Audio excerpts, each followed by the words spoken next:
आज हम पढ़ने जा रहे हैं भाई पृष्ठ रसायन का पार्ट सी, कोलाइड्स।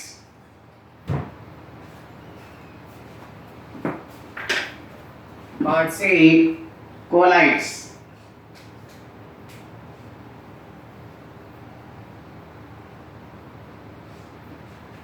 पहले में पढ़ा अपन ने अधिशोषण, बी पढ़ा उत्प्रेरक या उत्प्रेरण, और सी पढ़ने जा रहे हैं कोलाइड्स। कोलाइड्स की जो खोज की वो थॉमस ग्राम नाम के वैज्ञानिक ने की। उस थॉमस ग्राम ने कई पदार्थों के जलीय विलयन बनाए और उन जलीय विलयनों को चर्मपत्र झिल्ली से विसरित किया। तो उसने देखा कि कई पदार्थों के जलीय विलयन तो चर्मपत्र झिल्ली से तेजी से विसरित हो जाते हैं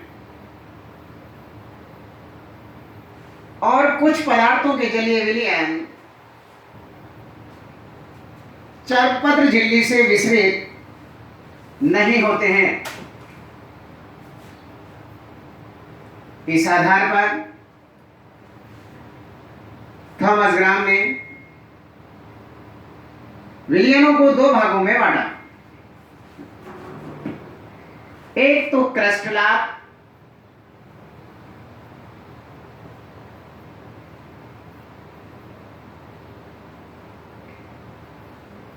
और नंबर दो कोलाइड्स।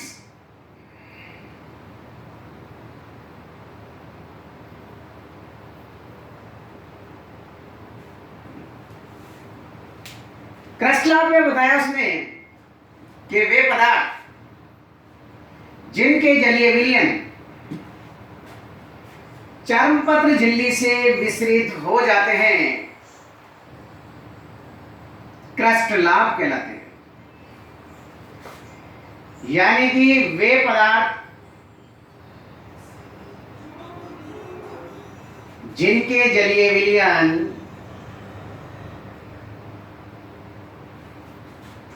चर्मपत्र झिल्ली से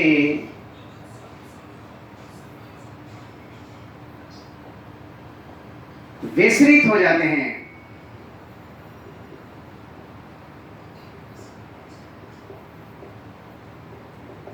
वे पदार्थ जिनके जलीय विलयन चर्मपत्र झिल्ली से विसरित हो जाते हैं क्रस्टलाभ कहलाते हैं। जैसे अम्ल का जलीय विलयन, क्षार का जलीय विलयन, लवण का जलीय विलयन, शर्करा का जलीय विलयन, ये सब क्रस्टलाभ कहलाते हैं। दूसरा है भाई कोलाइड्स। कोलाइड्स में इसने बताया कि वे पदार्थ जिनके जलीय विलयन चर्मपत्र झिल्ली से विसरित नहीं होते हैं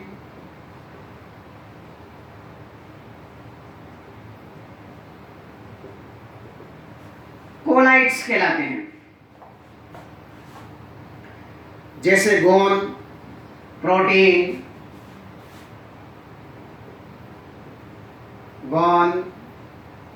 प्रोटीन, स्टार्च, जिलेटिन के जलीय विलयन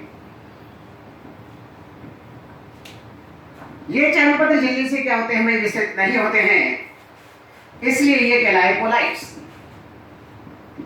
यानी कि थॉमस ग्राम ने पदार्थों को दो भागों में बांटा, एक तो क्रस्टलाभ और दूसरा कोलाइड्स। क्रस्टलाभ कहलाए कि वे पदार्थ जिनके जलीय विलयन चर्मपत्र झिल्ली से विसरित हो जाते हैं क्रस्ट लाभ कहलाते हैं, जैसे अम्ल, क्षार, लवण के जलीय विलयन। कोलाइड्स में बताए वे पदार्थ जिनके जलीय विलयन चर्मपत्र झिल्ली से विस्तृत नहीं होते हैं कोलाइड्स कहलाते हैं, जैसे गोंद, प्रोटीन, स्टार्च, जिलेटिन के जलीय विलयन कोलाइड्स कहलाते हैं। लेकिन सोडियम क्लोराइड्स का मतलब यह होगा कि पदार्थ की एक प्रवस्था होगी, या तो वो क्रिस्टलाइन होगा या कोलाइड्स होगा। लेकिन सोडियम क्लोराइड के विलयन को दो प्रकार से उसने बनाया। एक तो सोडियम क्लोराइड का विलयन उसने जल में बनाया, एक सोडियम क्लोराइड का विलयन उसने बेंजीन में बनाया, और दोनों विलयनों को चर्मपत्र झिल्ली से विसरित किया। तो उसने देखा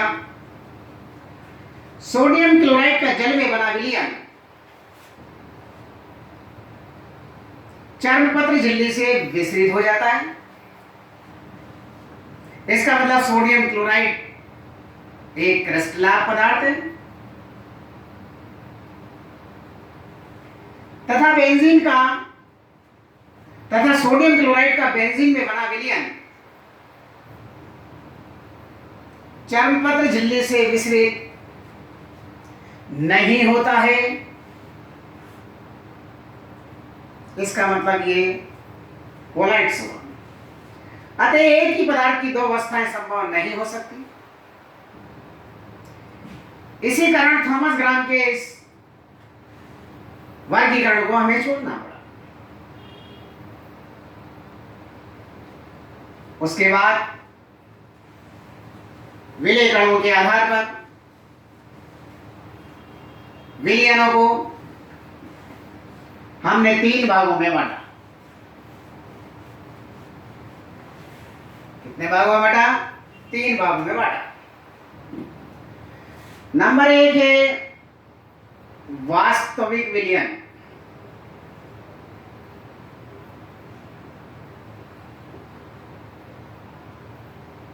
नंबर दो कोलाइडी विलयन, और नंबर तीन निलंबन। सबसे पहले बात करते हैं हम वास्तविक विलयन क्या होता है। तो देखिए वास्तविक विलयन में हमने क्या किया,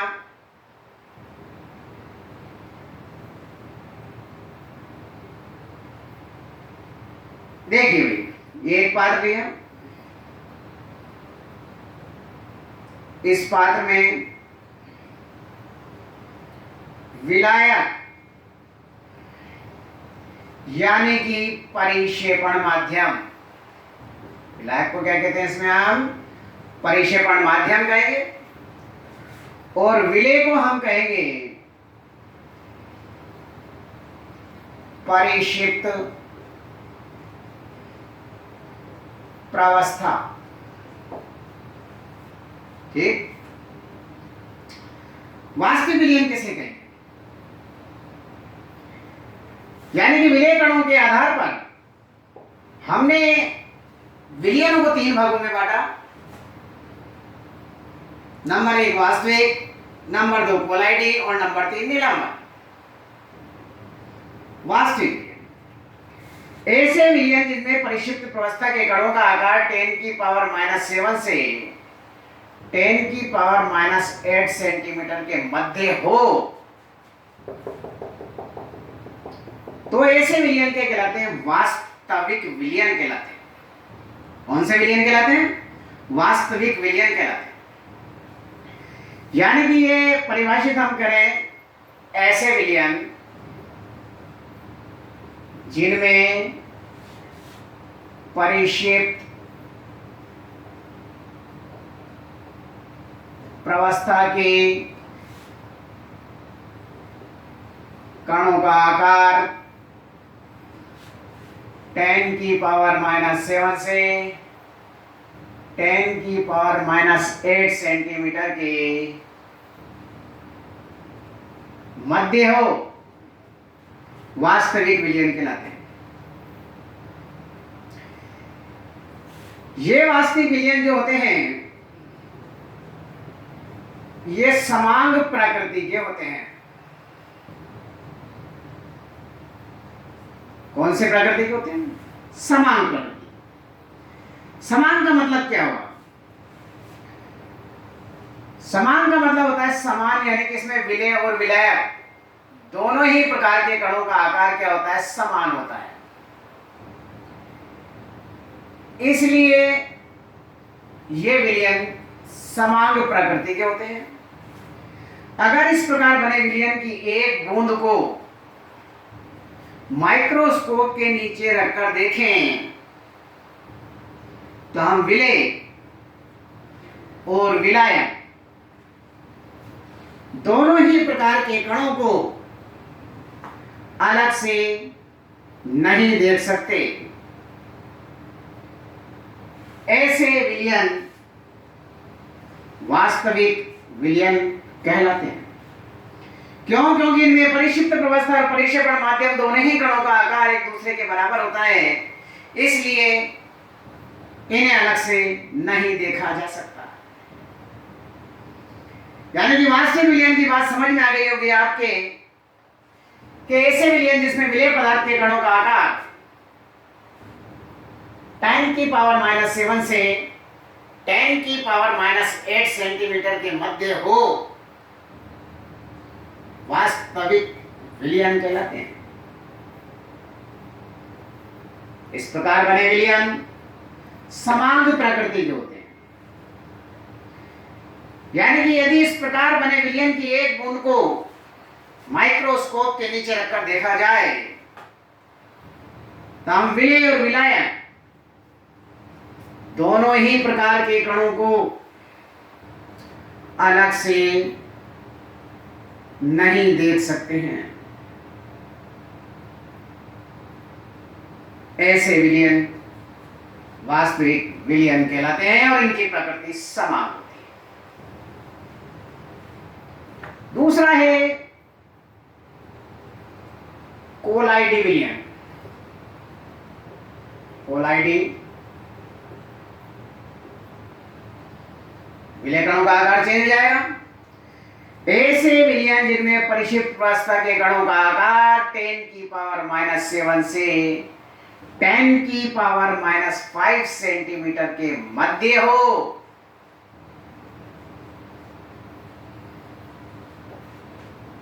क्या कहलाते हैं? कोलाइडी विलयन कहलाते हैं। ऐसे विलयन जिनमें परिक्षिप्त प्रवस्था यानी कि विलय के कणों का आकार 10⁻⁻7 से 10⁻⁵ सेंटीमीटर के मध्य हो, कोलाइडी विलयन कहलाते हैं। देखिए इनमें दोनों ही प्रकार के कणों का आकार क्या है? अलग अलग है।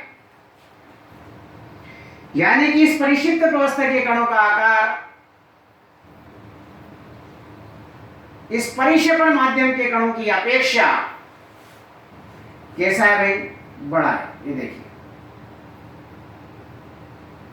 बड़ा है। अगर इस प्रकार बने एक विलयन की एक बूंद को माइक्रोस्कोप के नीचे रखकर देखें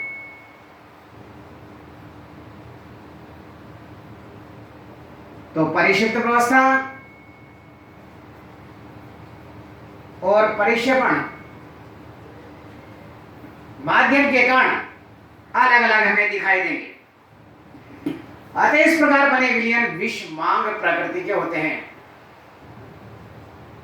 कैसी प्रकृति के होते हैं? विषमांग, क्योंकि इसमें विलय और विलायक दोनों ही प्रकार के कणों का आकार अलग अलग है, इसलिए ये विलयन विषमांग प्रकृति के होते हैं। यानी कि कोलाइडी विलयन की बात समझ में आ गई आपके कि ऐसे विलयन जिनमें परिक्षिप्त प्रवस्था के कणों का आकार 10⁻⁻7 से 10⁻⁵ सेंटीमीटर के मध्य होता है, कोलाइडी विलयन कहलाते हैं। ये विषमांग प्रकृति के होते हैं, अर्थात इसमें विलय और विलायक यानी कि परिक्षिप्त प्रवस्था और परिक्षेपण माध्यम के कणों का आकार अलग अलग होता है।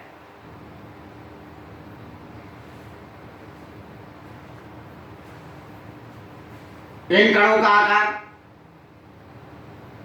इतना सूक्ष्म होता है कि इन्हें हम नग्न आंखों या साधारण माइक्रोस्कोप की सहायता से भी नहीं देख सकते। और इन कणों पर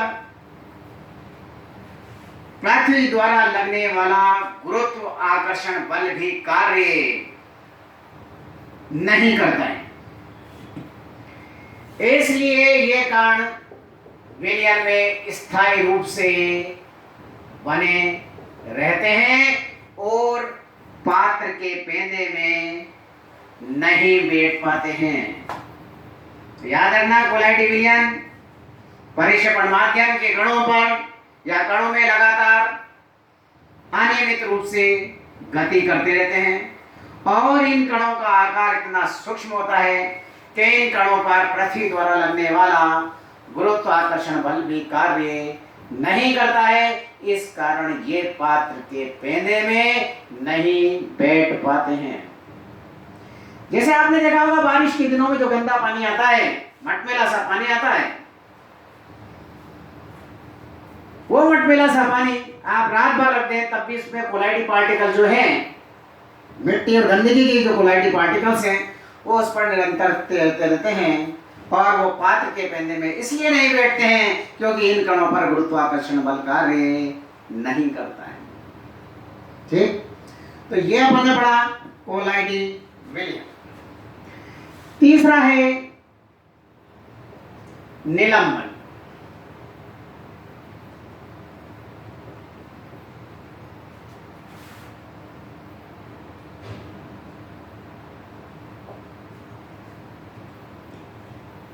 इसमें देखिए ऐसे कोलाइडी विलयन जिनमें परिक्षिप्त प्रवस्था के कणों का आकार 10⁻⁻5 से 10⁻³ सेंटीमीटर के मध्य होता है, निलंबन कहलाते हैं। और इन कणों का आकार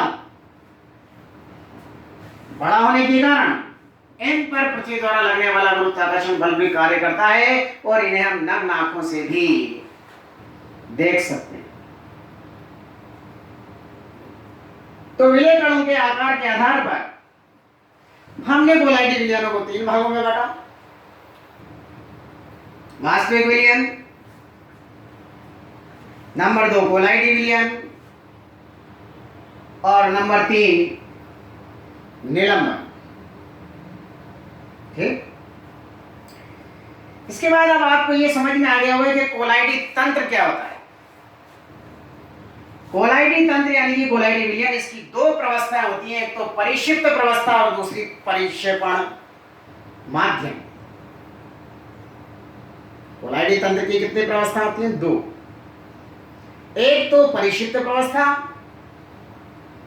और एक परिक्षेपण माध्यम। परिक्षिप्त प्रवस्था कोलाइडी तंत्र में विलयशील पदार्थ के कणों को, इसको विलयशील पदार्थ के कणों को परिक्षिप्त प्रवस्था कहते हैं। यह असतत होती है, इसलिए इसे असतत प्रवस्था या आंतरिक प्रवस्था भी कहते हैं। और इनके कणों को कोलाइडी कण कहते हैं। तो परिक्षिप्त प्रवस्था समझ में आया। कोलाइडी तंत्र में विलयशील पदार्थ के कणों को परिक्षिप्त प्रवस्था कहते हैं तथा इन कणों को हम कोलाइडी कण कहते हैं। दूसरा है परिक्षेपण माध्यम। वो प्रवस्था होती है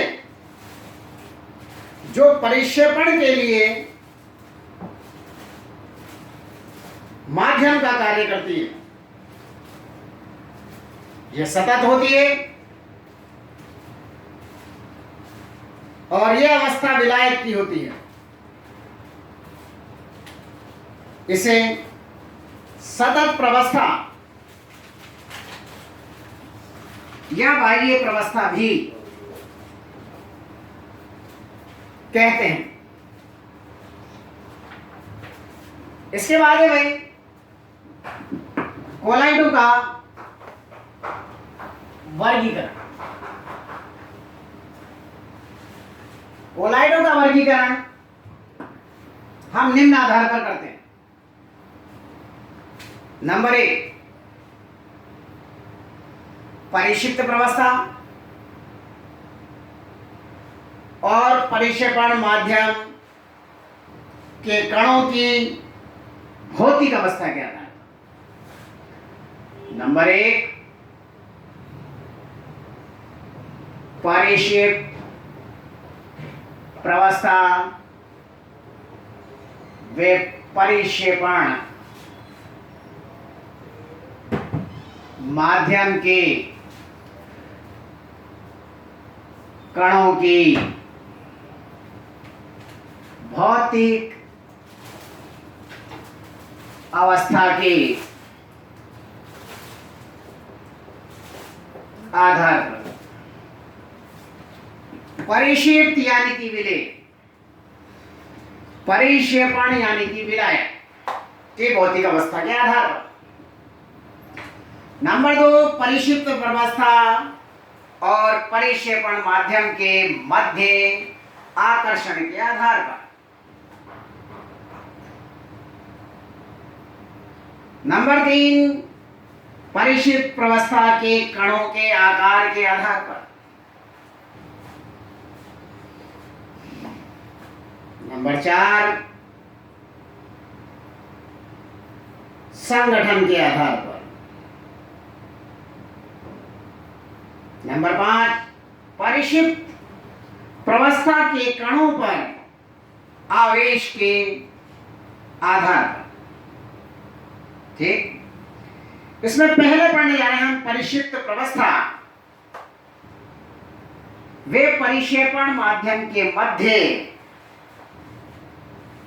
या परिक्षेपण माध्यम नहीं सॉरी परिक्षिप्त प्रवस्था परिक्षेपण माध्यम के कणों की भौतिक अवस्था के आधार पर। इस आधार पर कोलाइडी विलयनों को 8 भागों में बांटा गया है। इसमें सबसे पहले तो आपको यह याद होना चाहिए कि कोलाइडी विलयन विषमांग प्रकृति के होते हैं। अगर परिक्षिप्त और परिक्षेपण माध्यम को मिलाने पर समांग प्रकृति का विलयन बन रहा है तो वह विलयन कोलाइडी विलयन नहीं होगा। तो देखो जैसे ये हमने लिया परिक्षेपण माध्यम, परिक्षेपण माध्यम 8 प्रकार कैसे हुए। ये हमने लिया परिक्षिप्त प्रवस्था और यहां इसका उदाहरण बता देंगे।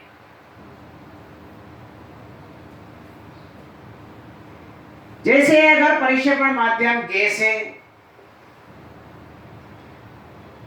और परिक्षिप्त प्रवस्था द्रव, तो यहां पहले मैं आपको बता देना चाहता हूं कि किसी भी विलयन में विलायक यानी कि परिक्षेपण माध्यम की मात्रा अधिक होती है और विलय यानी कि परिक्षिप्त प्रवस्था के कणों की संख्या कम होती है। तो किसी भी विलयन में परिक्षेपण माध्यम अधिक मात्रा में और परिक्षिप्त प्रवस्था कम मात्रा में होती है। तो यहां हमने परिक्षेपण माध्यम गैस और परिक्षिप्त प्रवस्था द्रव ली, यानी कि गैस तो अधिक मात्रा में है और द्रव कम मात्रा में है। तो इसका उदाहरण है जैसे बादल, कोहरा, कीटनाशी स्प्रे,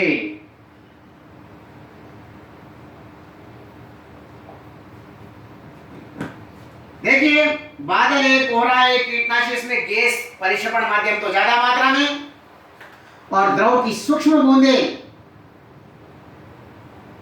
कम मात्रा में। तो परिक्षेपण माध्यम गैस हो गया और परिक्षिप्त प्रवस्था द्रव हो गई। तो इसका उदाहरण हो गया बादल, कोहरा, बादल, कोहरा और कीटनाशी स्प्रे में गैस ज्यादा मात्रा में और द्रव कम मात्रा में। दूसरा है भाई गैस ठोस।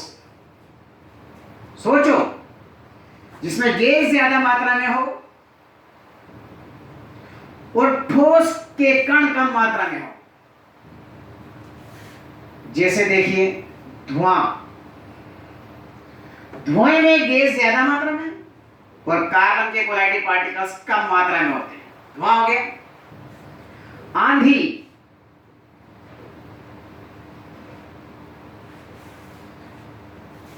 वायु में यानी कि गैस में धूल मिट्टी के कोलाइटिव कण उपस्थित होते हैं, ये कहलाती है आंधी। तो अधिक मात्रा में क्या हुआ इनमें दोनों में, गैस, और कम मात्रा में क्या हुआ, ठोस के कण। तो ये क्या हुआ, गैस ठोस का कोलाइटिव विलयन कहलाए।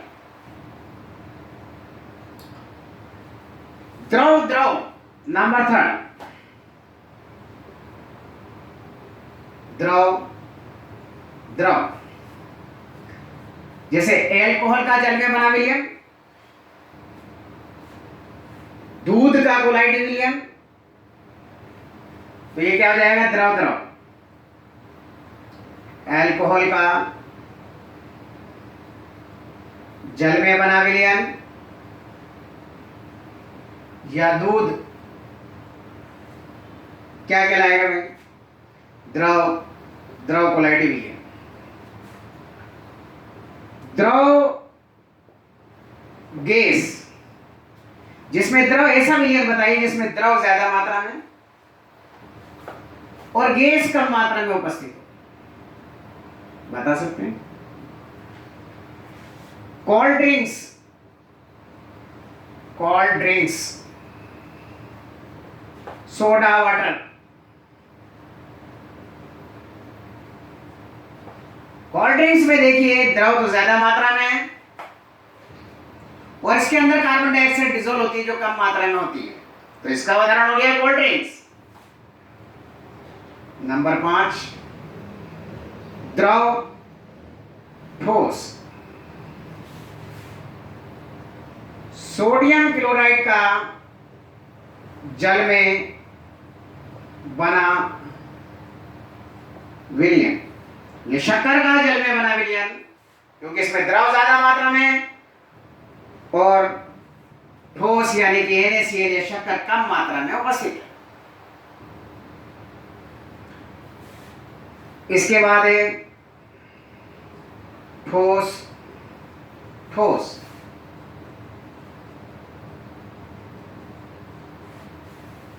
ठोस, ठोस मिश्र धातु, खनिज, रंगीन कांच,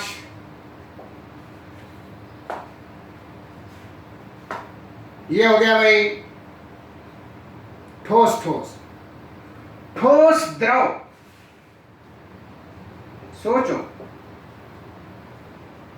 सब जानते हैं ठोस ज्यादा मात्रा में, द्रव कम मात्रा में। पनीर में देखा ठोस पदार्थ ज्यादा मात्रा में, द्रव कम मात्रा में। मक्खन देखा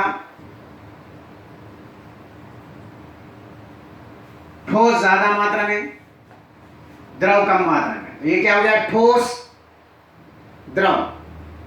जेली भी आप इसमें, और 8वां है ठोस,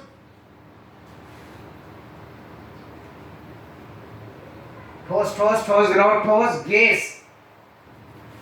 जैसे केक, ठोस में गैस उपस्थित होती है, फूल जाता है इसी वजह से।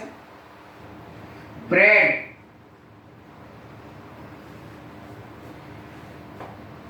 फ्यूमिंग पत्थर, रबर, फोम, ये डल्लप जो होता है फोम, ये सब क्या है भाई, ठोस गैस का कोलाइटिव विलयन है। यहां आपने देखा होगा ये गैस का, गैस में अपन ने देखो द्रव का द्रव में, द्रव का गैस में, द्रव का ठोस में, ठोस, ठोस, ठोस द्रव, ठोस गैस। लेकिन यहां अपन ने गैस का गैस में कोलाइटिव विलयन नहीं बनाया है। कारण समझ में आ गया होगा। गैस का गैस में कोलाइड विलयन समांग प्रकृति का बनेगा, जबकि कोलाइड विलयन विषमांग प्रकृति के होते हैं। इसलिए गैस का गैस में कोलाइड विलयन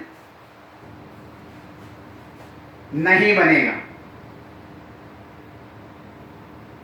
तो आपको ये बात समझ में आ गई होगी कि परिक्षिप्त प्रवस्था और परिक्षेपण माध्यम की भौतिक अवस्था के आधार पर इन कोलाइडी विलयनों को 8 भागों में बांटा गया है। नंबर 1 गैस द्रव। सबसे पहले नंबर 1 गैस गैस नहीं बनेगा। नेक्स्ट गैस द्रव, जिसमें गैस ज्यादा मात्रा में हो और द्रव कम मात्रा में हो। तो देखो बादल है, कोहरा है, कीटनाशी स्प्रे है, इन सब में देखें आप गैस अधिक मात्रा में, यानी कि परिक्षेपण माध्यम गैस हो गई, और द्रव क्या हो गया, परिक्षिप्त प्रवस्था हो गई है। परिक्षिप्त प्रवस्था कम मात्रा में। नंबर 2 गैस ठोस।